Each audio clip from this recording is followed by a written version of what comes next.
3 సార్లు ఫైనల్స్ లో అడుగుపెట్టిన పంజాబ్ ఓటమికి అతనే కారణం అంటూ మండిపడుతున్నారు చాలా మంది. విజయం సాధించిన వాళ్ళు ఆనందపడుతుంటే లాస్ అయిన వాళ్ళు నిరాశపడతారు.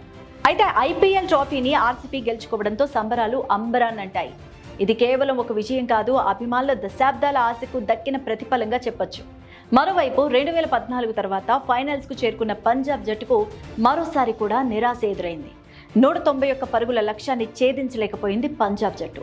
అయితే పంజాబ్లోని ఓ ఆటగాడి వల్లే ఇదంతా జరిగిందని నెటిజన్స్ అభిప్రాయాన్ని వ్యక్తం చేస్తున్నారు. ఆ ఆటగాడు మరెవరో కాదు, యుజ్వేంద్ర చాహల్.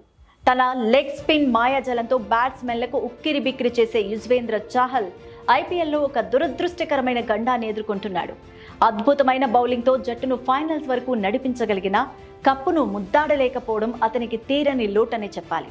2016లో రాయల్ ఛాలెంజర్స్ బెంగళూరు తరఫున ఫైనల్స్ కు చేరినప్పుడు సన్ రైజర్స్ హైదరాబాద్ చేతిలో అనూహ్య ఓటమిని చవిచూశారు.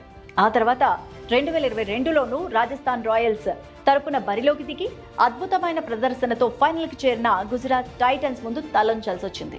తాజాగా ఆర్సీబీతో జరిగిన మ్యాచ్లో కూడా పంజాబ్ జట్టు ఓడిపోయింది. యుజ్వేంద్ర చాహల్ పంజాబ్ జట్టుకు ప్రాతినిధ్యం వహిస్తున్న సంగతి తెలిసిందే.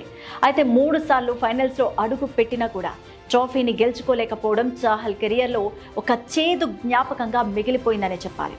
అతని వ్యక్తిగత ప్రదర్శన ఎప్పుడూ నిలకడగానే ఉన్నప్పటికీ ఫైనల్స్ గెలుపు అదృష్టం మాత్రం అతనికి అందని ద్రాక్షలా మారిపోయింది. మరి చౌహల్పై మీరేమంటారు?